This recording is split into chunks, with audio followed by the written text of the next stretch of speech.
आयोजन विगत विशाल रूप में होता है। पिछले 2 वर्षों से हमारे बड़े ही प्रिय सनातन के प्रति अपूर्ण निष्ठा रखने वाले श्री वसंत अग्रवाल जी के द्वारा कथा का आयोजन करवाया जा रहा। इस साल भी 2025 में 4 अक्टूबर यानी कल से प्रारंभ हो चुकी है। 8 तारीख तक 5 दिवसीय संबंध कथा दही हांडी बुनियाद वाले हनुमान जी के पास में आयोजित हो रही है। आज दूसरा दिन है यानी आज 5 तारीख है। कल 6 तारीख को दिव्य दरबार लगाया जाएगा बागेश्वर हनुमान जी का। इससे समस्त सनातनियों की समस्याओं का समाधान जो हमको भगवान की प्रेरणा लगी उस आधार पर हम सनातनी हिंदुओं को मार्गदर्शन देंगे।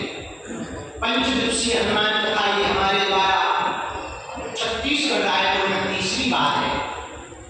यहाँ की ममता, हिंदुओं की एकता, सनातनियों का प्रेम हमको हर बार छत्तीसगढ़ खींच करके ले आता है।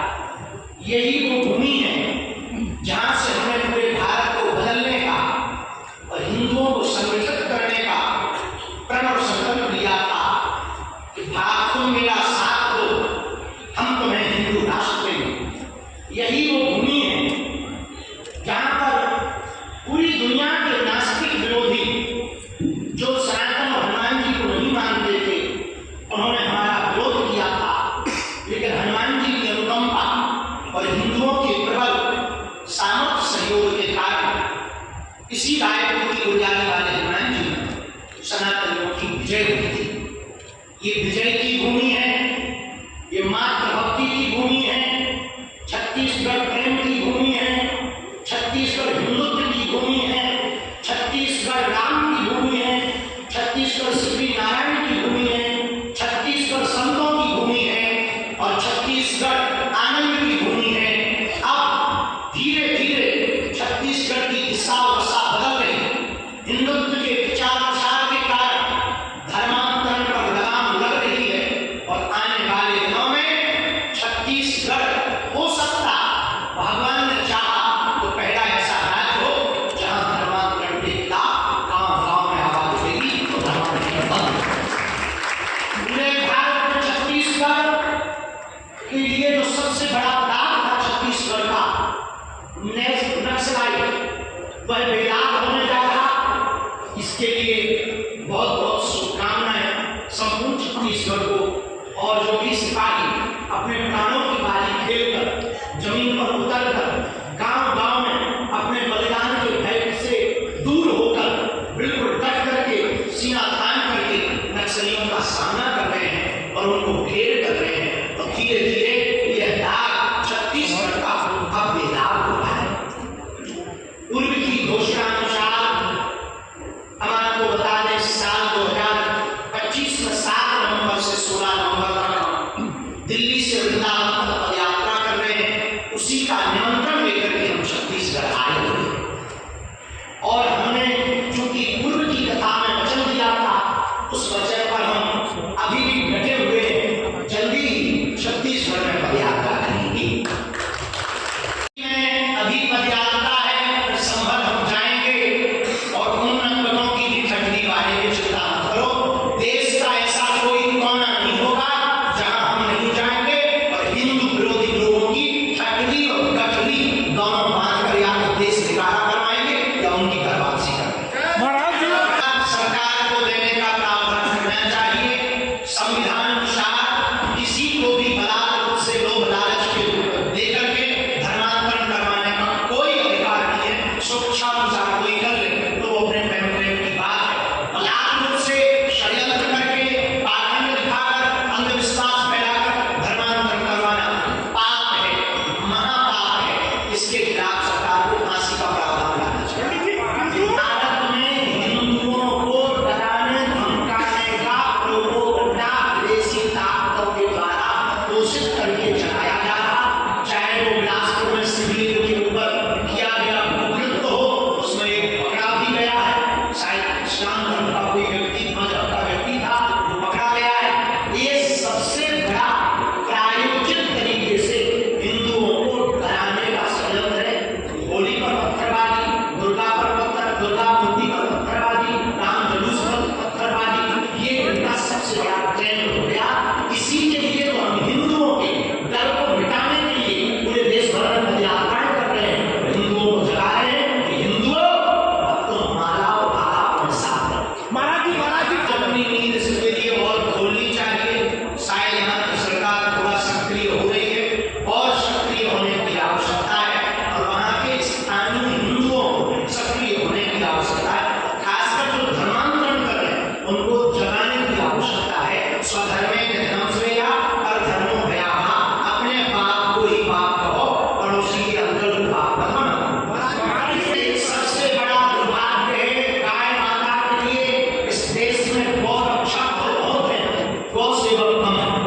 आरोप तो किसी पर भी कोई कह देता मोदी ने दिया, किसी पर कुछ भी आरोप जो कि उन्होंने कंट्रोल नहीं है, तो हम आरोपों में यही कहेंगे हम किसी एक पार्टी के नहीं है, हम हिंदुओं के हैं, हम किसी एक पार्टी के ना पोषक हैं, न किसी पार्टी के पक्षधर हैं, ना विपक्ष हैं। जो हिंदुओं का है हम उसके हैं और उसके रहेंगे, चाहे वो कांग्रेसी हो, चाहे वो सपाई हो या भाजपाई हो। हमें न सपा से मतलब है, न बसपा से मतलब है, न कांग्रेस से मतलब है, न भाजपा से मतलब है। हमें हिंदू और हिंदुस्तान से अहिंसा धर्म है, इसमें कोई संदेह नहीं है। लेकिन जब कोई बलात्कार से आपको मारने आ जाए तो स्व की रक्षा करना भी धर्म है।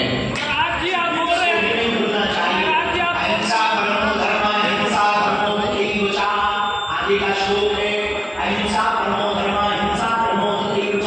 यदि कोई हम पर हिंसा करे, हमें मारे, तो आत्मरक्षा करना संविधान में भी धर्म है और अध्यात्म पुराणों में भी धर्म है। महाराज जी आप बोल रहे हैं कि हिंदुओं को जगाने के लिए पदयात्रा करेंगे, हिंदुओं को जगाने के लिए पदयात्रा करेंगे। 1000 का ऐतिहासिक पृष्ठभूमि है, हिंदू गुलाम रहा, विवेकानंद जैसे महापुरुष आए, हिंदुत्व की बात की है। आपको क्यों लगता है कि हिंदू को बार बार जगाने की आवश्यकता पड़ जाती है? क्यों हो जाता है? हिंदुओं को गुलाम रहने की बहुत आदत रही, खासकर भारत को, चाहे वो डच हो, बाबर हो, पुर्तगाली हो, अंग्रेज हो, ब्रिटिश हो, जो भारत पर है सब में गुलाम बनाया। और भारतीय हिंदू सुसूत्र और अहिंसा पर चलने वाले लोगों को कहते हैं हमें लड़ना है तो करना तो कर। और हमारी विचारधारा थोड़ी अलग, हमारा मानना है कि हम किसी को मारे ना, तलवार ना उठाएं और विचारों की आवाज तो उठाएं। लेकिन समाज में ऐसी कौन सी धर्म है कि दूसरे धर्म के लोग, दूसरे समुदाय के लोग अमीर हो रहे हैं, गरीब हो रहे हैं, ये सबसे बड़ी कमी है सनातन में। अमीर गरीबों का सपोर्ट नहीं कर रहे हैं, ये सबसे बड़ी कमी है सनातन में। सनातन में जातिवाद सबसे बड़ी कमी है। जातियों के नाम पर व्यवस्था फैलाकर ऊंच नीच का भेदभाव दिखा करके लोगों को हीनता लगती है, तो दूसरे मजहब में सम्मान पाने के लिए चले जाते हैं। इसी की लड़ाई हम लड़ रहे हैं। हिंदू भाई भाई हम सब एक हैं, ताकि आपको धर्म की कानून से हमको ज्यादा बताने के क्या बदलाव होगा, क्योंकि महाराष्ट्र में भी राजमाता बनाया गया। बल्कि छत्तीसगढ़ सरकार को हम सुझाव दे सकते हैं, आज्ञा नहीं दे सकते, क्योंकि हम शासक नहीं, गुरु आदेश नहीं देगा, गुरु को उपदेश देगा। तो हमारा उद्देश्य ये है छत्तीसगढ़ सरकार को यदि हर तहसील स्तर पर गो अभ्यारण्य 5,000 गौ माता का बना दिया जाए, ये समस्या ही होना चाहिए। हमारे पास समाधान है, 5,000 गौ माता का एक गो अभ्यारण्य प्रत्येक तहसील स्तर पर हो। एक जिले में कितनी सड़कों पर गाय? 20,000 नहीं ना, 20,000 से ज्यादा तो होगी। लोग 4 तहसीलों में 20,000 गाय माता को अभ्यारण्य में चली जाएंगी, सड़कों से गाय माता दूर हो जाएंगी, गाय माता सुरक्षित भी हो जाएंगी और वो गोचर भूमि भी सुरक्षित हो जाएगी। गौठान बनाया था, वही सबसे ज्यादा गाय गौठान बनाया छत्तीसगढ़ सरकार ने। गायों की देखभाल नहीं होगी तो अपराध भी होगा। गो अभ्यारण्य का मतलब क्या है? स्वतंत्रता। छोटा सा गो अभ्यारण्य का जंगल हो, वहाँ जल की व्यवस्था हो, पूरी की बाउंड्री वॉल हो, पूरी गायें स्वतंत्र हो, ताकि किसी भी प्रकार से उनको परतंत्रता न लगे और उनका शरीर स्वस्थ। भक्ति पर बारिश कलर नहीं कर सकती। रायपुर में यही एक नई चीज अगर देखने को मिली है, इंद्रदेव भी बागेश्वर राजा जी के भक्तों का बार बार नहीं कर पाया। वो वहां बरसते गए, अंदर पंडाल में कथा बरसती रही, बाहर से इंद्र देवता भिगाते गए, अंदर हनुमान की कथा भिगाती। महाराज सिर्फ बुलडोजर से आ जाएगा क्या हिंदू राष्ट्र? बुलडोजर से हिंदू राष्ट्र कायम कर लेंगे क्या? देखिए, बुलडोजर से हिंदू राष्ट्र कायम नहीं किया जा सकता है, लेकिन विचार परिवर्तन से हिंदू राष्ट्र किया जा सकता। परंतु सच्चे सार्थक समाज में तो हमारा घर तोड़ोगे तो तुम्हारा भी कानून के बाहर होना चाहिए। महाराज जी आरएसएस ने अपने 100 वर्ष पूर्ण किए हैं, राष्ट्रीय स्वयंसेवक संघ ने अपने 100 वर्ष पूर्ण किए हैं, उनको लेकर आपको क्या विचार है? बहुत शुभकामनाएं। राष्ट्रीय स्वयंसेवक संघ ने गांव-गांव, गली-गली में प्रत्येक व्यक्ति के हिंदुत्व की विचारधारा पहुंचाने का प्रयत्न किया। डॉक्टर हेडगे लाल जी की परंपरा, उनकी विचारधाराएं पूरे देश में नई क्रांति खड़ी की। हम इसके लिए संपूर्ण स्वयंसेवक संघ के सभी सदस्यों को शताब्दी वर्ष की बहुत बहुत धन्यवाद और साधुवाद देकर के शुभकामनाएं दें।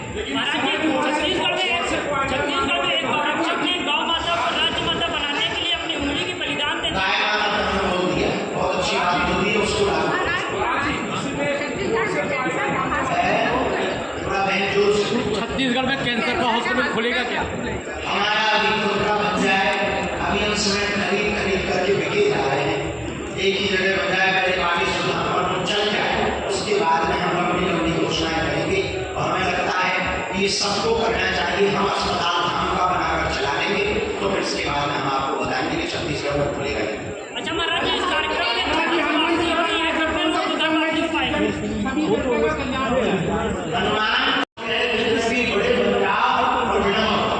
हनुमान जी से ये सीखो, विनम्रता यदि आपके जीवन में आ जाएगी तो जीवन में आधे से ज्यादा जिंदगियां तुम्हारी ऐसी ही बढ़ जाएंगी। आप बड़े पत्रकार बन जाओ, देखोगे घड़ी देखोगे, टाइम टेबल का भाग हो गया, हम नहीं लेंगे, हम जा रहे हैं, उससे होगा नुकसान दो होगा। तो माइंड पे आपको टेंशन आएगी, प्रेशर आएगा। दूसरा, आपको बहुत कम लोग लाइक करेंगे। तीसरा, स्वीकार की समाज से खत्म हो जाएगी। चौथा, आप जो है समाज से बाहर दृष्टि ऐसे नहीं, दृष्टि इसलिए विनम्र रहोगे, थोड़ा सा सामंजस्य करने की सामर्थ्यता रखोगे। ये हनुमान जी से सीख है। हनुमान जी बलवान भी है और विनम्र भी है। हनुमान जी बुद्धिमान भी है और विनम्र भी है। हनुमान जी विद्यावान भी है और विनम्र भी है। हनुमान जी सामर्थ्यवान भी है और विनम्र भी है। हनुमान जी सकल गुण निधान भी है और विनम्र।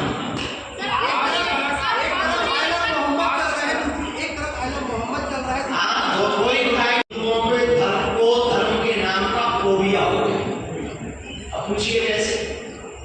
उनको लगता है कि बच्चों को इसमें पालना मूर्खता। अपितु देश को बचाने के लिए सर्वोत्तम उपाय यही है, राष्ट्र को बचाने के लिए, अपनी संस्कृति को बचाने के लिए प्रत्येक भारत के मंदिरों में हर रविवार को 3 घंटे का ट्यूशन सनातन संस्कृति का यदि मुफ्त में देना प्रारंभ किया जाए तो बच्चों की संस्कृति भी बचेगी, भारत के संस्कार भी सुदृढ़ होंगे, हिंदू धर्म भी प्रबल होगा। सरकार को एक चक्कर इसका लगाना चाहिए। यदि सरकार हिंदूवादी विचारधारा को मानती है तो, यदि नहीं मानती, सर्वधर्म समभाव मानती है तो कोई बात नहीं, इस बात को प्रोत्साहित करें कि वो गुरुकुलम खोलने के लिए कुछ प्रोत्साहित करें।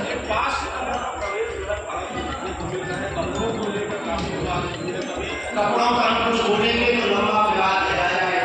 इस देश में तो तुरंत कहते थे कि आपकी कोई छोटी मान सकता है।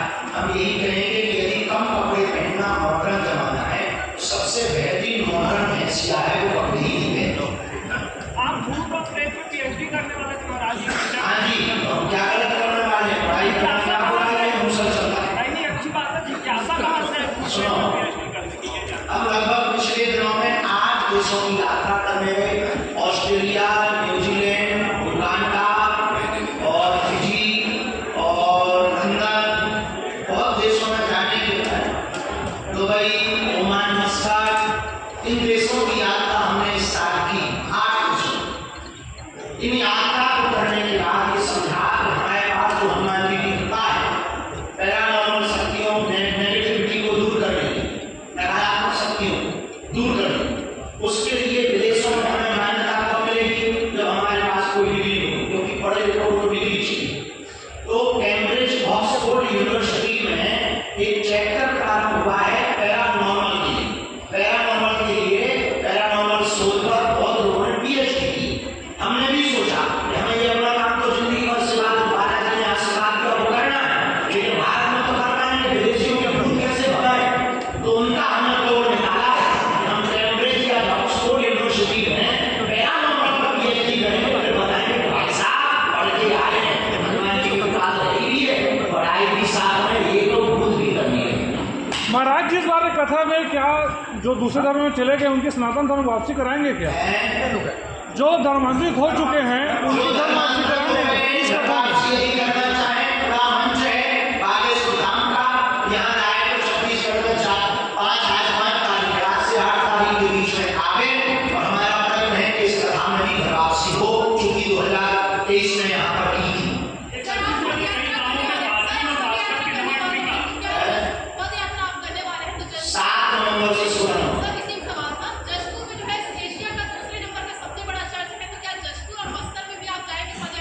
देखो, हमने यहाँ के माननीय जी को कहा था कि हमारी कथा की अनुमति हमको जसपुर में दो, और किन्हीं कारणों से अभी तक हमें नहीं मिली।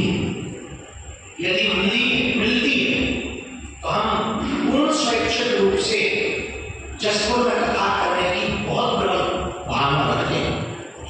यदि कथा नहीं होगी तो जब भी हमको अनुमति मिलेगी, चूंकि हमारे सिद्धांत हमारे पूर्वजों ने कानून को संविधान को स्वीकार किया है, हम कभी भी कानून हाथ में नहीं लेते। इसलिए जब भी हमें अनुमति मिलेगी तब हम बस्तर क्षेत्र में कथा नहीं तो पदयात्रा तो करेंगे। सभी वरिष्ठ नेता आ रहे हैं, क्या इस पर फिर से पहल करेंगे कि अनुमति मिल जाए कथा करने की? एक बार कहा जा सकता, किसी को हमारी बात का ये बात ही गंभीरता ना हो, एक बार हम समझाएंगे, जब ना समझ हम समझ जाएंगे, तो नहीं समझना है हम भी समझ जाए। नहीं समझ रहे जिस दरबार में पत्रकारों का भी परिचय निकालेंगे क्या महाराज? बिल्कुल मैं बताऊंगा। हमने कभी भी किसी के लिए मना नहीं किया, हमारे लिए कोई कैटेगरी नहीं है। हमारे लिए पत्रकार भी उसी भाव दृष्टि से है जैसे बागेश्वर पंडाल में कथा पंडाल में बैठे हुए लोग हैं। ना कोई बड़ा है ना छोटा, ना तार्किक ना बौद्धिक। हम जब विदेशों में मोर्चा बोलते हैं, जब विदेशों में अर्जी लगाते हैं, आपने पढ़ा नहीं, युगांडा के प्रधानमंत्री ने भी अर्जी लगाई, तो ये युगांडा के पैंट कपड़े हिंदी भी आती, हमें अंग्रेजी नहीं आती, लेकिन हम अर्जी छूट किया। तो आप कौन से जो है अफ्रीका के हो, भारत के हो, कोई बुराई नहीं, पत्रकार हो, कोई बुराई नहीं, हम बिल्कुल परेशान करेंगे यदि हमको प्रेरणा हमें देती लगती है। हमें देखो, हम अपने मन से नहीं कह पाते, हमें जो प्रेरणा लगती है उस आधार। यदि जरूरत रही तो गुरु कृपा हुई एक चीज हम करना चाह रहे हैं जो पिछले वर्ष शुरू में किया था, 2 दिन का दरबार लगाया था, और यदि गुरु आज्ञा लगेगी तो हम यहाँ 2 दिन का दरबार लगाएंगे।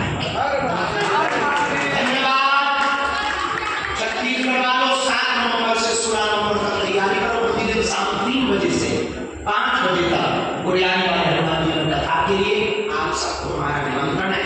कल का दिव्य दरबार दोपहर 12 बजे से 2 बजे तक लगाया जाएगा और कल की कथा 3:30 बजे से 6 बजे तक की जाएगी। कल 6 तारीख है।